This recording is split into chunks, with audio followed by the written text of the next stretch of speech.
Okay, cool. What's up, guys? Nick here, and this is Kevin Lawrence. Um, I met Kevin through the PO Unlocked course. He's one of the Pac 2 graduates, and I've gotten pretty close with him over the last few months after meeting him in Las Vegas because he's into a lot of flow state stuff, and that was a direction that I was pretty interested in. Kind of just going through a lot of theory iterations like over the course of the year, then making that course and then feeling like it needed to be balanced with something on the more intuitive side. Can you hear me, Kev? Yeah. You know, it's interesting you say that because that's what that's what drew me to you when you started blogging. And I think the free content stuff, I could see very clearly you had figured out some of the flow stuff on your own, like without knowing, which like many people have done that in the past before. You look at like people in history and it's like, oh, like Einstein understood the flow cycle, like Hemingway understood the flow cycle without knowing the neuroscience, but like that's what drew me to you. I saw you kind of doing it and I was like, oh, this guy gets it. Like, there's a reason you were having these big leaps, Don't compare me to Einstein yet, bro. Oh, not that, but I just mean you guys both understood at least some extent of the, how this process. Yeah, go ahead. I was just going to tell them that like you're like much more well versed on the science part of it, and mine is like strictly what I could tell you from the feel of like my own experience. So a lot of like what mine and Kevin relationship started off as was like he would tell me like a lot of the science end of it, and I would be like, okay, yeah, that sounds like pretty correct from my experience, which is all I really care about, and I think it's what you care about too. But it is helpful to develop a context around it, to try to nail some things down. Yeah, I think the science is it's just like a way to understand part of it. For me, it helped me like trust and believe that some of this stuff was real. Like it was harder for me just as like a Western, growing up in Western society. And then I started reading about all this like Eastern philosophy stuff, that they're talking about flow, and like in Taoism, they're talking about stuff like this and just all these ancient philosophies. And then like the recent neuroscience stuff is cool because it's like kind of bridging that gap. And it's like, you're seeing like, oh, like here's why it's going on. Here's what's happening in your brain that's allowing you to like get into a flow state. Here's, and it just builds some context so you can then understand, you can see when and where in your like daily architecture or in your environment you're, allowing yourself to get more flow. Or I think mostly in our society, it's set up in a way to restrict it. We just have so many rules and regulations, and it's like go information all the time. I think what I love about it is that it's so nice to be able to bring black and white data to the table as a teacher. And like when I started to use database analysis the way that I did for the course, and like much more recently too, with like almost everything I train now, my answer is go do the database analysis work and figure out what's going on in the pool in this line, and we can talk about things from there. That really works for guys because it's black and white, and like you said, it helps to just lock in the trust aspect that like this is going on in the environment. And then what I'm interested in on the other side of the coin now is like, who would have thought we would be able to quantify stuff like intuition? And I think that's really the direction that it's going, is like flow state. In the next few years, I don't think flow states are going to be as lofty as they once were. I think they're going to be much more understood on a black and white data level, to the point where the science of it is almost irrefutable. And if you follow the science and implement it, you get the direct experience, which is even more sort of consecrated for you. Because once you enter your first flow state, like I'm sure guys know it when they're playing. A lot of guys probably just aren't aware of like calling it that, but like think about your best sessions, you're probably in a flow state. And the quality of your decision-making process and the caliber of your awareness is just like, it's probably the definition of your A game. But I'd like to hear you talk about like as simply as you can put it in a beginner's context, what is sort of the process of getting into a flow state in neuroscience lingo, but for the intro guy? Mm-hmm. Okay. Well, let's take one step back just to build some context on what you were saying of like what is a flow state. I think that'll help too. So, it's a state like Stephen Kotler. So he's like, he's definitely the leading like researcher in the last 20 years or so on flow science. So he's like, a lot of the neuroscience that I know is from his work, as well as like Mihai Csikszentmihalyi, who kind of known as like the godfather of flow. And so just some things, so like what flow is, Stephen Kotler gives a good definition. It's a state of like optimal performance or optimal consciousness, I guess, or this state where you feel your best and you perform your best.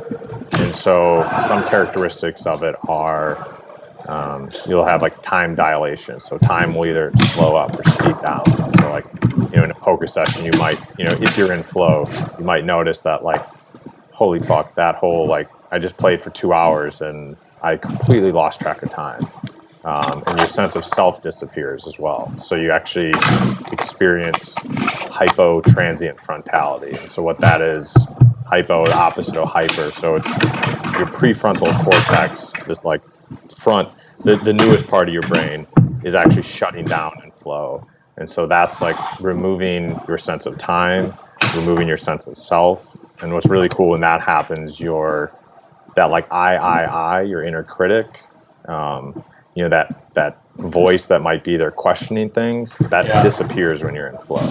And so now you're just fully in presence, and you're able to feel what you're feeling and act on it without having that inner critic like spit some doubt in your way, so when I hear you say that part of it, it's like experientially for me, that is the most valuable aspect of it, is like the consistent self-doubt kind of just fades out until you're in sort of just almost like a transient free-flowing state of just playing, I would say.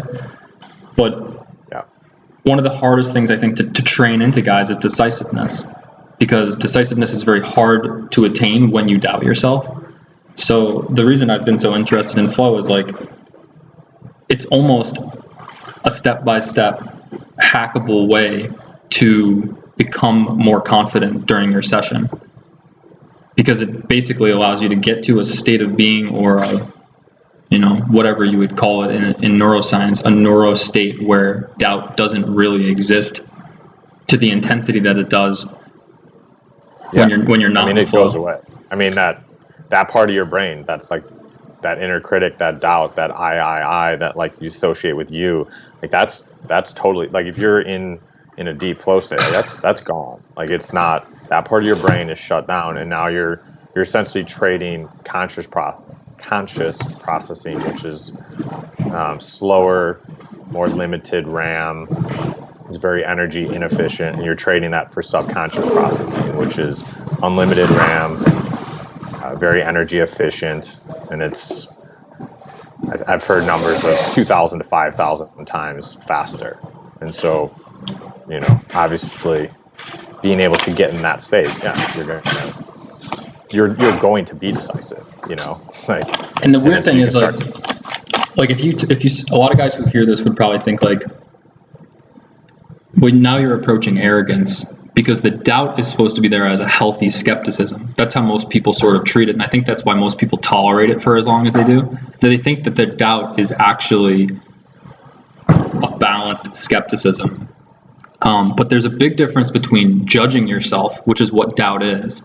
Doubt is the like surfacing of you believing that you're not good enough at the table, or that you're doing something wrong, or that there's something you don't understand. That's much different from observing yourself in a clean awareness.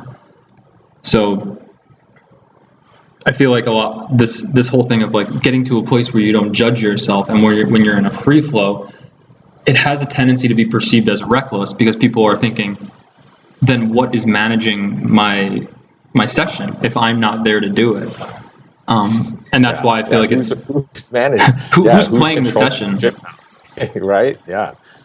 but I feel like that's why we could talk about the science all day, but at the end of the day, the first time you actually experience the safety of being in that place, it kind of really, it's a new taste in the mouth that's almost addictive. I think that's why you got hooked on. Oh, it's definitely. I mean, Stephen Kotler will say it is like you're getting this blast of 5 performance enhancing feel good chemicals, and it is the most. I mean, it's why extreme sport athletes. It's why people just like. I mean, you get addicted. Like it feels fucking awesome when you're in flow. You know. But just I want to go back. Just kind of, I think a cool piece of context to build is just to, that anyone can do is to think about times, in their childhood, because, like you look at kids or you look at animals, like they're in flow all the time. And it's because they're just not thinking so much. They're not, they haven't like learned how to, block them. They haven't learned doubt, they haven't learned all these bad habits. I think the main reason is, not to jump in, but I think the main reason is that they haven't been taught to value over analysis as much. Yeah, they're just in a state of being. You look at a baby and it's just being, And so you can like look back on like earlier in your childhood and you can realize like, oh, like for me, when I started learning about this stuff, I had experienced flow. When I go back in my life, it's like, at different sporting events or, a lot of times just like hanging out with friends, right? Where you just like, you're catching up with an old friend. You end up talking for, 4 hours, or you're on the phone with, a new girlfriend and you're in high school and you bliss out and you talk for 4 hours and you're like, holy fuck, that, like, where did the time go? Like, that's flow. That's the same thing, So it's definitely, it's not this thing that's like hard to get there. It's a thing that we've done our whole lives, and our society and our. So how do you get there? When you're building your, like, you wake up in the morning and you try to build a flow state from the moment you wake up. Let's pretend we're being ideal, because I think that's when it should start. What's your process from the moment you wake up to the moment that you try to actually engage in the flow state? Okay, so again, So I can go 2 ways with that. I can say like what I do, or I can say like might help at some point to get into, and you can pick whichever you think is more beneficial. Just get into a brief, like kind of what the flow cycle is. It's because it's not this like binary on off, you're in flow or you're out of flow. It's actually a 4-stage cycle. Let's do that. And okay. So a 4-stage cycle, it's not this on off like in flow or out of flow. And so 4 stages, and they're characterized by different brainwave states, different neurochemicals are present in your brain. And so first stage is this loading phase. And so that's kind of, you can think of like skill acquisition, like the first time you opened up PO and you started working with it, right? You're not going to hop into flow right away. It's this loading phase. It's it's challenging. You're actually like, that's when your brain, it's like you're in the gym, right? And you're doing the reps. Like that's hard, it takes some effort to do that. So that's stage 1. And most of our society is very good and addicted to staying in stage 1. We think like grind, like study, keep working. And we're not very good collectively as a society at going to the next phase of the cycle, which is release. And so in release, you're stepping away from PO or whatever you were working on, and you're doing something, and you're not stepping away from it and going on your computer or your phone, getting more stimuli. You're, in a perfect world, you'd go outside, go for a walk, get some low-grade exercise, and what you're trying to do there is, in that stage 1, you're getting cortisol, norepinephrine, stress chemicals that are allowing you to focus, like a little bit of them, very good. In the release process, you're saying?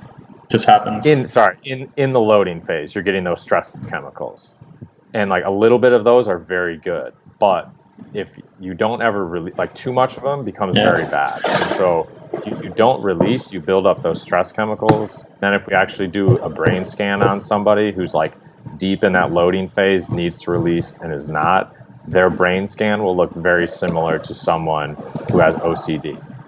They're like, their database, like pattern recognition system, all that stuff just kind of shuts down and they go to like a tunnel vision. I know that place very well too, though. Like, yeah, me too. Yeah. Like, yeah, we can just, no, go ahead.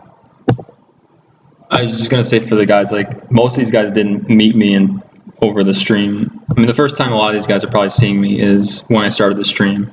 But I went through like a really manic phase in my 20s of just like hyperactive thinking, like Kevin was just saying, like feeling almost like I was OCD every time I tried to sit down and play a session. And I think a lot of it was the fact that the processing that I was trying to do was all conscious. There was no subconscious integration of anything going on. So there was never that integration, like there was never that release that then integrated the material. And so it always felt like I was trying to piece everything together on the surface, and there was no depth to my thinking. Like, even though that sounds kind of counterintuitive, there was just no understanding. It was always just me scrambling for the next theoretical, little nut that I could get. Think of you going to the gym and you're like lifting weights and your muscles are starting to get sore, and then you're like, I need to get stronger though, so I'm going to keep lifting weights, and I'm going to keep lifting weights, and I'm sore, I'm going to keep going. Like, that doesn't make sense in the gym, and it doesn't make sense when you're studying poker or whatever you're doing. And so like this stage 2 is this release phase where now you go from like executive functioning brain mode to mind wandering mode. And so you get your mind off the problem. What this does, flushes out those stress chemicals with nitrous oxide in your brain. And you're changing from this like agitated, fast beta wave brain wave to the slower, calm alpha. And so what that is doing is basically then priming your brain to have the proper neurochemistry to be able to get into flow.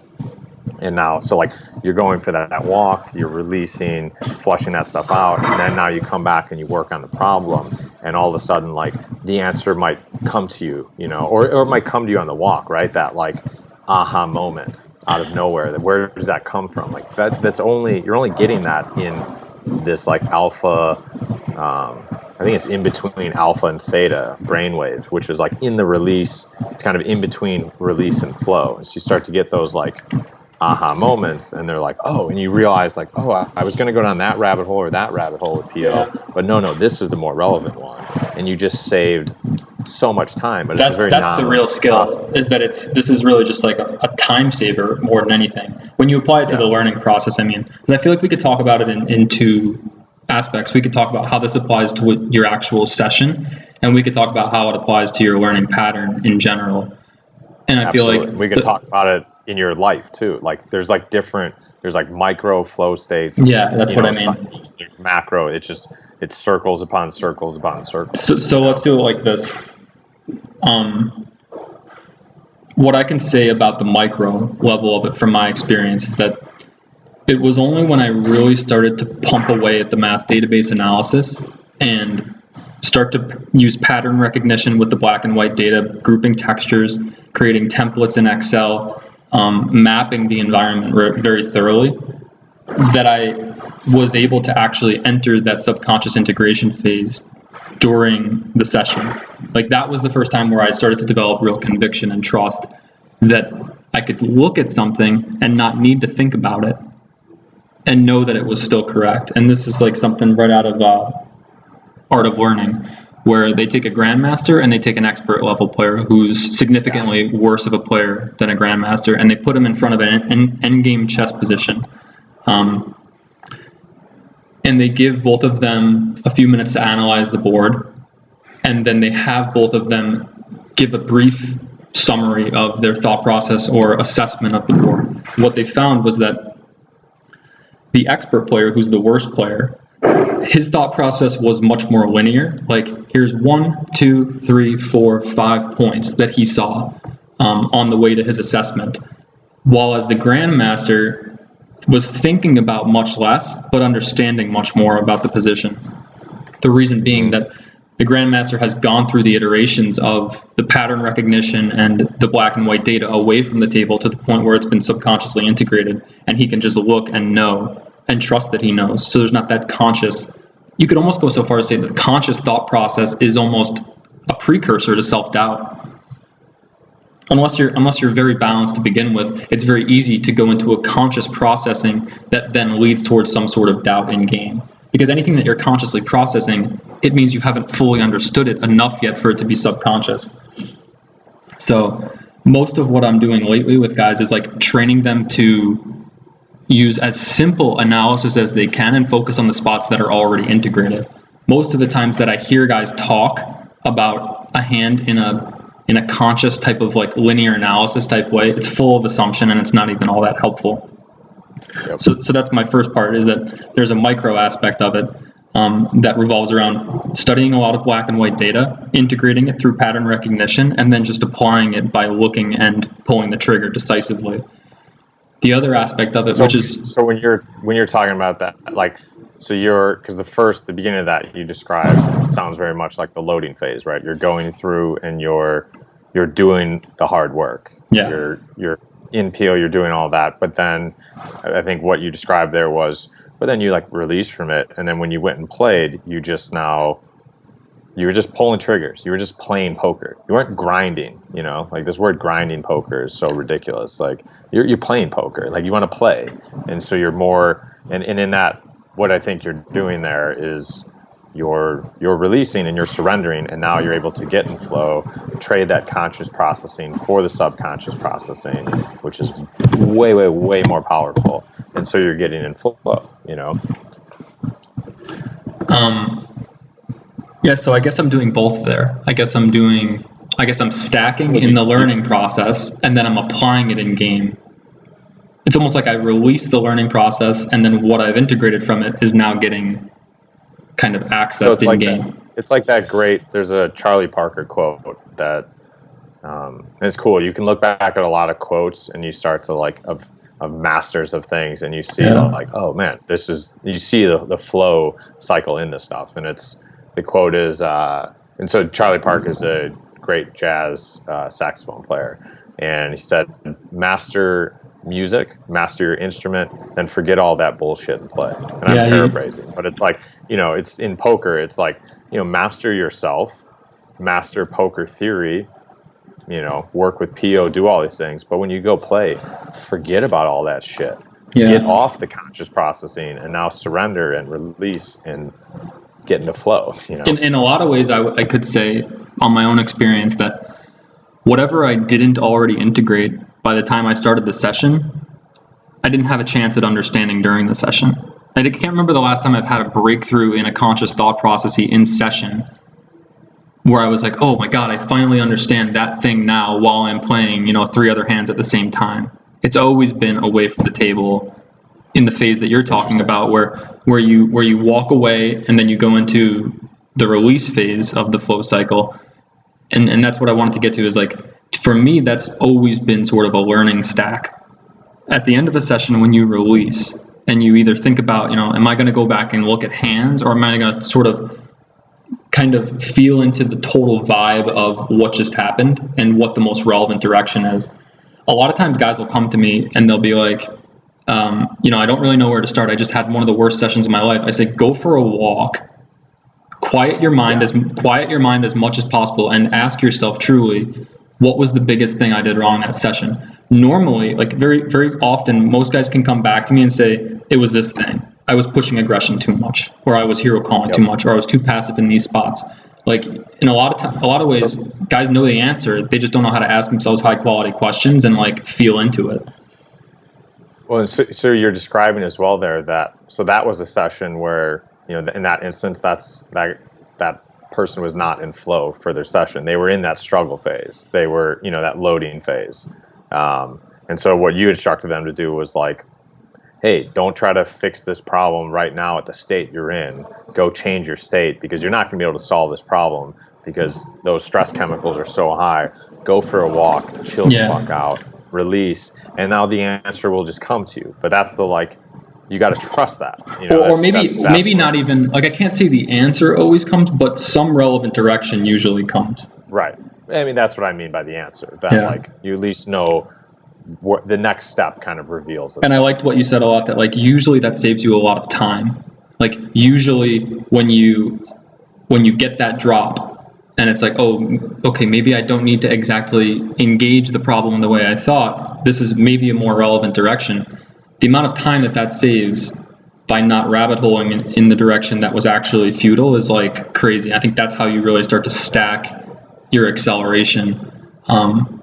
Is when you get on that tip of like not needing to solve it the way you thought you needed to, being able to sort of skip timelines with yourself. I'm like, oh, I'm over here now, and as soon as this one feels not as relevant, I can skip over here. So it's almost like you just keep leveling your own mind up and up just by sensing into the relevance of it. That's definitely a training though, and it definitely requires a lot of self-trust. And I think in a lot of cases for guys who come from an over-analytical nature like I did, it requires a lot of failure in doing it the other way. Like you kind of have to fail at over consciously processing before you can surrender to the fact that it's worth trying it the other way, like authentically trying it the other way.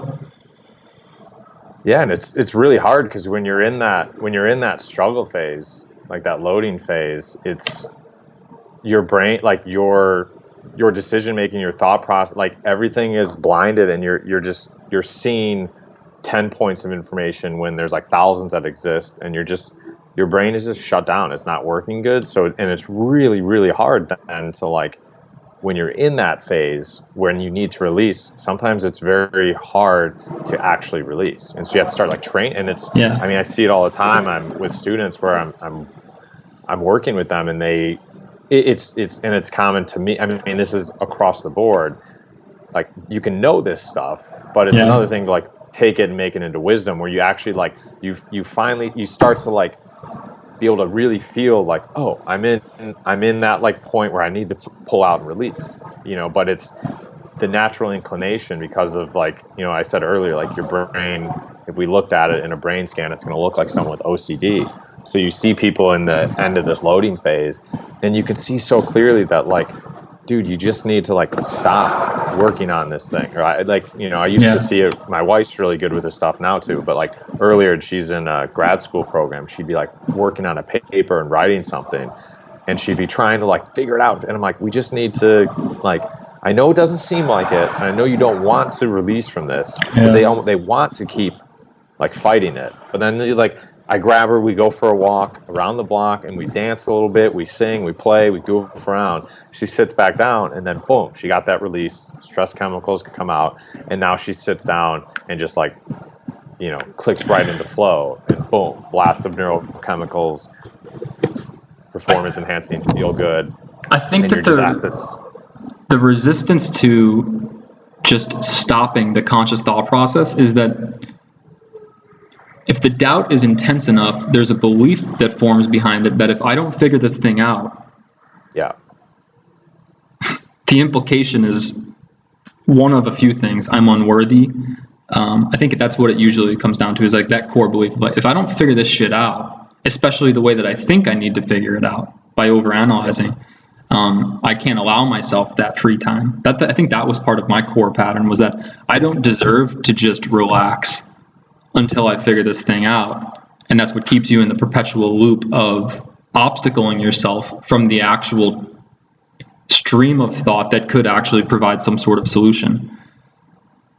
Looking back on, absolutely agree. Like looking back on how futile my pattern was, I would go for these walks, but all I would think about was the hands and trying to work my way through, like, so what's the correct math on this hand, and it's just like so slow, like compared to what it feels like now. A good thing to experiment with in those instances, because it is what you're really trying to do is like, so going for a walk is, the idea is you want to like get that like inner voice to shut down. And so like a light walk might work for some people, but if it was like a really, really tough session, like let's say something really shitty happens in your life, it might take, going for a run. It might take like going for a hike in nature and like really pushing it. It might take like, going for a bike ride down a hill, doing stuff that's gonna like that. You're not gonna be able to think about these hands and the math and all that if all of a sudden your heart rate's jacked and you're running and now you're like running downhill and you're running really fast. It's just gonna flush it out, like sprint up the stairs, and you do like, you go hard, go take an ice, like, I don't know if you've heard of Wim Hof, but he's like, I mean, that's a whole other tangent, but he's doing stuff with cold, where he's basically like doing a lot of cold training stuff, and he's getting people to train themselves to like go in ice baths, and it's essentially did you see like change physiology. Did you see that new Tony Robbins thing at the beginning where he's got like that 56-degree ice tank thing in his yard, and he like literally fucking ducks down in it and shocks himself every morning? I would love to be able to get my hands on something like that. That like, I mean, I hate that shit, but I know that it would work. Like, it absolutely. Like you're in that loading phase and you're feeling stressed. Like, go jump in an ice bath.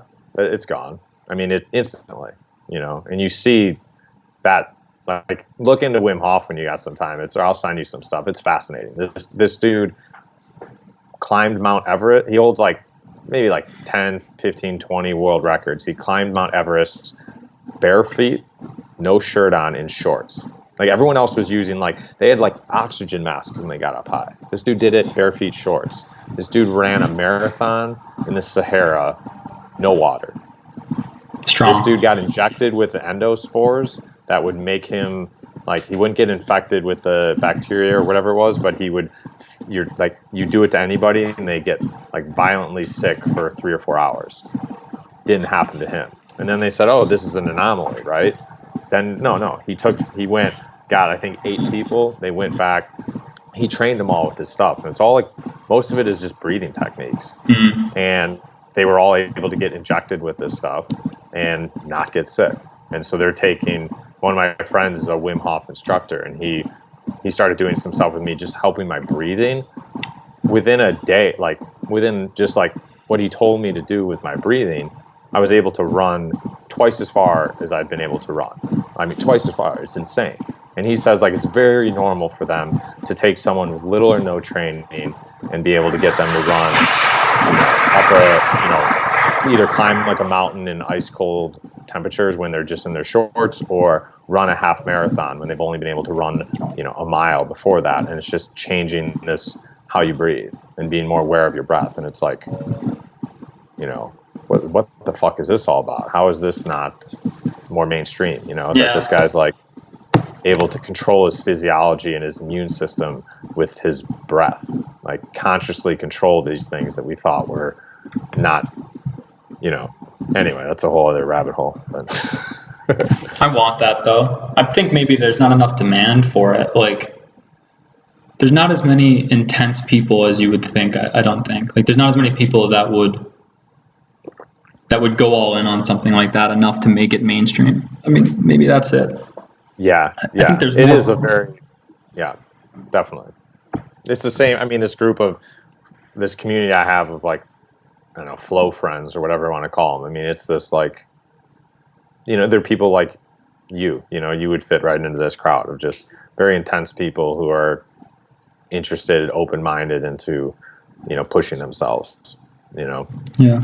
It's a different lifestyle, right? It's this very like Waitskin would say, or in Zen and the Art of Motorcycle Maintenance, Robert Pirsig, he talks about this like qualitative way of living versus quantitative, and very much in our Western society, it's all about like, you look in healthcare, it's like, how can we extend the life of this person? It's all about like increasing the numbers, and it's, or how can I work more hours to get more work done? And like flow and this more qualitative way of living is not necessarily doing more or extending time.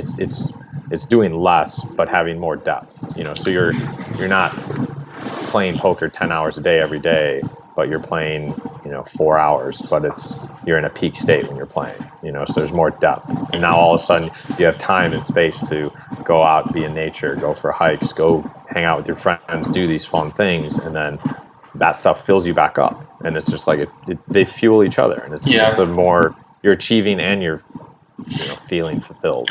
And I think where that's even the most rewarding is in the learning process, when you find a way to accomplish something in 100 hours where it takes someone else 1,000 hours. And from that book by, I think, is it Anders Ericsson? Peak. Yeah. Peak. That was one of the things that really struck me, because when I remembered reading, who's the guy that wrote Blink? Malcolm Gladwell. When I remember reading his assessment of it, like 10,000 hours to mastery, I was very young when I first saw that, but I was like, this feels rigid. Like, this feels like, how could that be just the key? Is like, the 10,000th hour. I was like, even back then that felt off to me, and I loved seeing this guy sort of like revise that and say, it really does matter how smart you study. Like, the more relevant you are with your approach, the more you can trim off the hours of the 10,000. And so that's what I've been most interested in the learning process, at least, is like seeing how you can skip levels when they're not actually necessary. And the only way you know that is by sensing into the relevance of it. There's no, especially when you're exploring something that's new territory, like there's no way to know.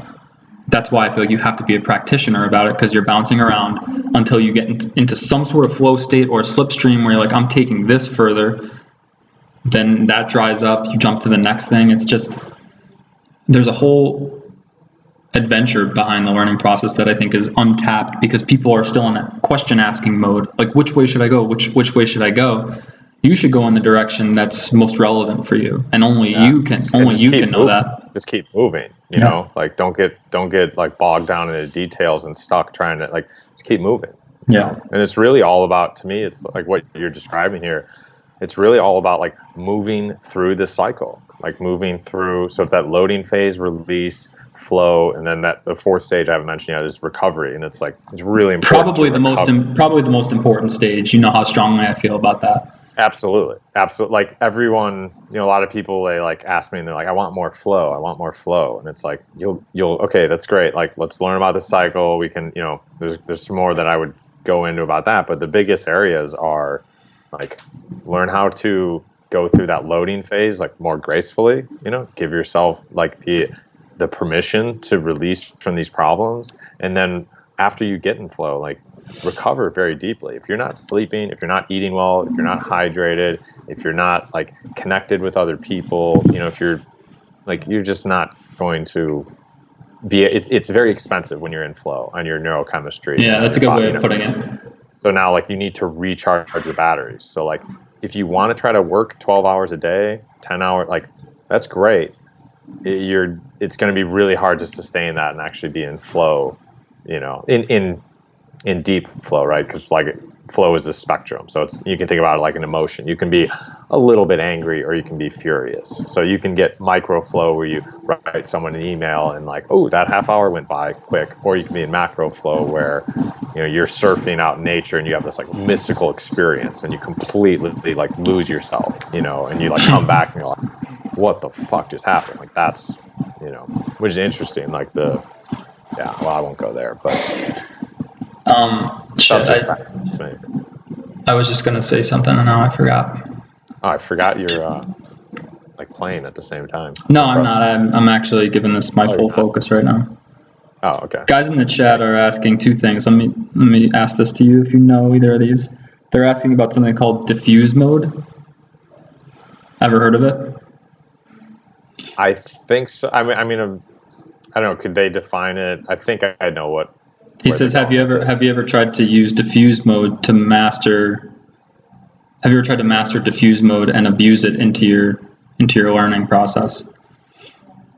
I'm guessing it has something to do with. If he can define a little further he might be talking about. So there's different ways of paying attention to things, and so again, like going to this, like what we do as Westerners very much is this. very like narrow focused attention. So it's like, I'm going to work on this problem, and you're like laser focused in.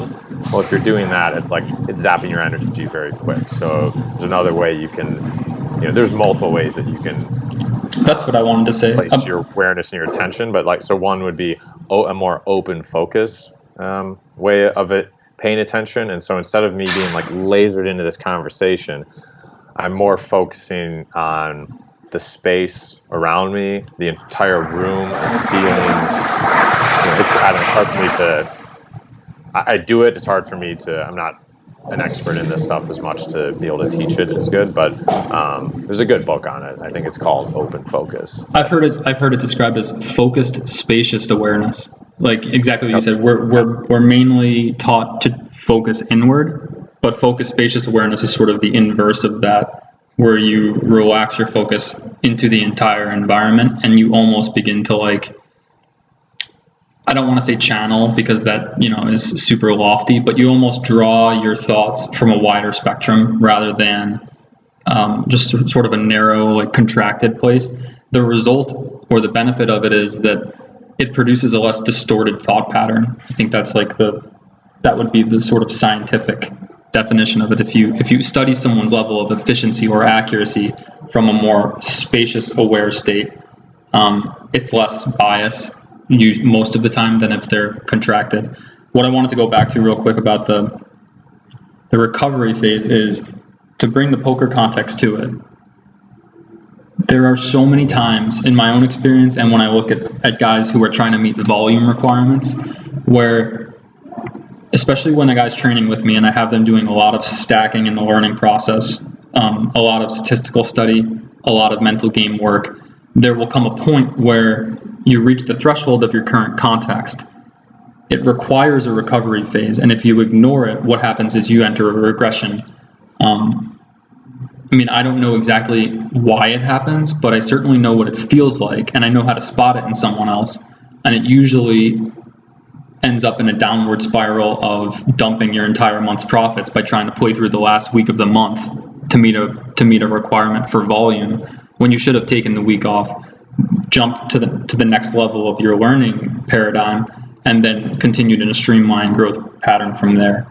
So guys who ignore that, if that rings a bell, that you're a guy who tries to push too hard through that phase where it really feels like you're spun out or you're on the verge of heading into a new understanding in a certain area of the game, you really might want to give yourself that time. Like, it's actually more intelligent to give yourself that time, completely free from all poker thoughts. I know it's counterintuitive, but the amount of relief, and I don't know, like, what could you add about the science part of this, but the recovery in some way is worth something. What do you want to say about it, like in terms of the black and white data of it? Yeah, I could write a book on this topic. It's so important. And we could go like micro level, macro level. And so you're talking a little bit here about the macro level of like, just feeling it like, okay, shit, I need to like take a week off and like recover. But I think you can really, like, you can start getting better at having more high quality recovery in your day to day. So it can mean like better sleep hygiene. It can mean taking these breaks throughout your day and like optimizing these breaks, because I think most of us take very poor breaks. So then you don't need a week, right? You can get it to where like, oh, I had this massive like integration period and all this stuff, and maybe you can recover in a day, 2 days, because you have a process to recover more deeply, more quickly. You're not like, one example would be like, oh, I'm going to take time off from poker, and you go out and you drink, and then you lay around and watch TV, and you don't exercise, stuff like that. Like, okay, your mind's off the poker, but you're not really recovering. Versus, getting good sleep every night, waking up, not pounding caffeine all day, and going out in nature, getting a break, getting away from technology, unplugging from social media. Like, all of those things are pulling on our brain. And so, it's the sense. This is one of the things I work on with people, because it's very, we're not, if you improve the recovery phase, both at like the day-to-day level, and then you're building in times where so in a month I have planned I'm going to Yosemite for 3 nights with my friend Austin, and it's just going to be us. No, we won't have our phones, we won't, that stuff will be turned off, and we'll just be out in nature, and I will feel so recharged when I come back from that. I will play such great poker when I come back, but that means I have to take 3 days off. So it's that's the, like, you have to have that self-trust that, building that in is worth it.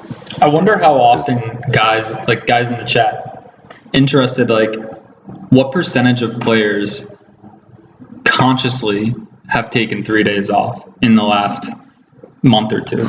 I don't mean you burned out and took 3 days off, or you got drunk with your buddies who came into town and took 3 days off. Like, consciously made a decision that it was the logical thing to take 3 days off and allow yourself to integrate the growth that you'd been stacking up until that point. I think it's the single most important thing that defines a guy who's actually going to keep accelerating, or actually just keep winning. Like, especially once I remember when I was playing intensely on Bovada 1020, end of last year, beginning of this year, there was a 4 to 5 month period where I remembered hitting an integration or recovery phase like once every 2 to 3 weeks. And at first I wasn't as sensitive to it, and I didn't respect it as much, but I began to, like, crave that period. Like, there came a point where I was like, okay, new integration period, and I would associate it with me becoming even better and better and better, until the point where I was like, and it was almost like an arrogance over the field, but I literally knew that I had ascended to the single best player in the environment, or at least the top 3, because there was just nobody there giving me a hard time, like, ever. So I was more than happy to take time off, because I knew every time I came back, I understood the environment on a higher level, and I also understood myself on a higher level, which is a tangent we could go on, that they're not all that different, but I think we can save that one for another day too. Yeah, good stuff. Yeah, I mean, I completely agree. But it's really hard. It's really hard to take breaks, and it's really, and it's like taking those 3 days off, like, that might be too challenging for people. Like, how many guys do you think would associate taking the time off as improving over the field? I think most guys associate taking time off as falling behind the field, falling behind the competition. But who's actually positively associating it? Well, so it's interesting. Like, so with one of my clients, I was talking to him, it was a couple nights ago, and he was basically, like, talking to me. He had, like, a friend that was coming in town, and so we were gonna, like, meet for an hour the next morning. And he, like, told me that night, like, hey, like, I just don't think I'm gonna be able to do it. I tried to do the warrior thing, and I was gonna, like, meet with my friend, and I was gonna do the thing with you, but I just don't think I have time for it. And I was just like, dude, and I know him very deeply. We've worked together for a while, and I'm just like, dude, you're very good at the warrior part. Like, that's who you are. You're good at, like, pushing and grinding and doing the warrior thing. That's safe. That's easy to you. The challenging thing for him to do is to relax and to, like, just be like, oh, I'm gonna just, like, hang out with my friend all morning and chill out. And he knows this stuff, but it's like, it really helps to have an objective outside perspective. And it helps to have an outside perspective that's rooted in black and white scientific shit, I think, especially for people. Right. The reason he's like that is likely the same reason I was like that and still am like that in ways, is that I come from an over-analytical nature that believes that I'm actually benefiting myself by trying to continue to be ambitious in the analytical way.